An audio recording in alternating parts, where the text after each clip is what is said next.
here at a makeshift bomb shelter in Ashkelon, a city about 20 kilometers from the Gaza border. It's a place that has perpetually come under rocket fire, and today we wanted to give you an inside perspective, one from children.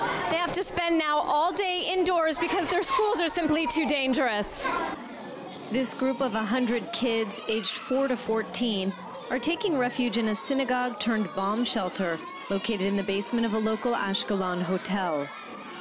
Forget about studying. The goal here is to try to have fun and forget the winds of war blowing outside.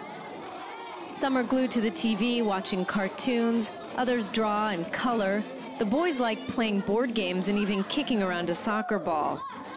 But don't let the fun facade fool you. These kids are keenly aware that they're hiding from deadly rockets. And you listen, the boom is scary, but you don't know the people is okay, is not okay, your family is okay. Because it's scary, and you always you scared because you don't know you next or the people or your family or your friends is die or.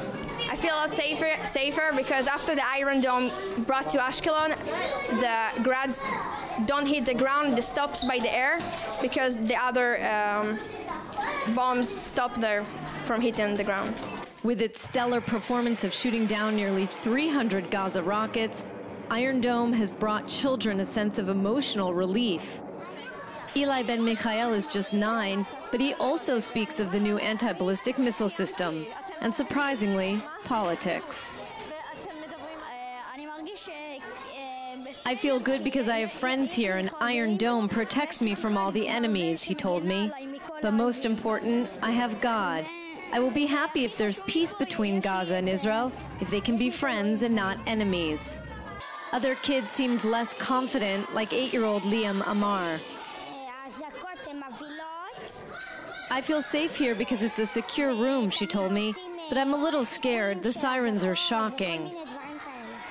Dr. Asher Solomon, the deputy director of Ashkelon's Barzilai Medical Center, says 70% of the kids here won't be psychologically affected long term, but about 30% will show signs of post-traumatic stress disorder.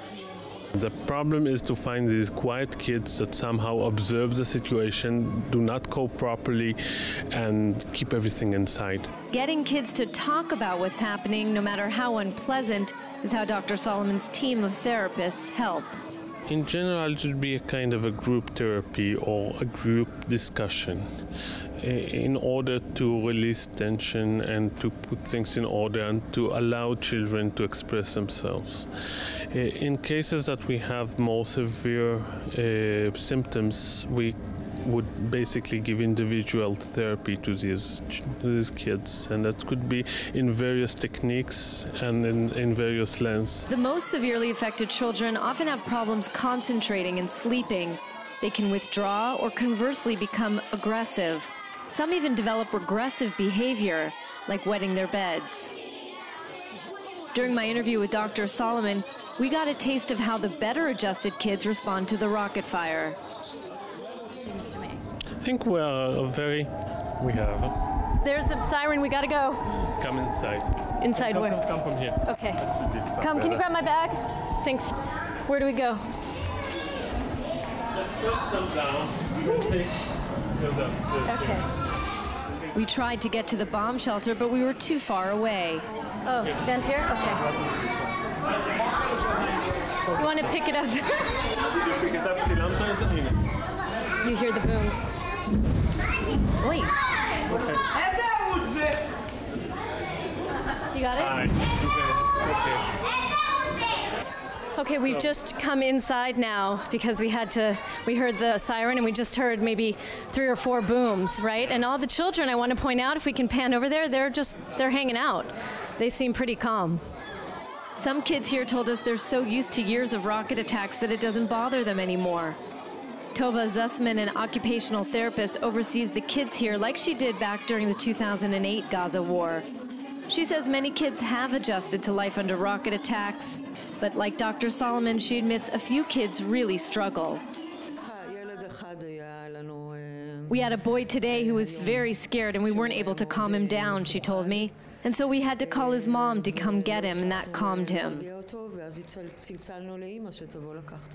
In addition to the Israeli soldiers, these children are also paying a price for the fight against terrorists in Gaza.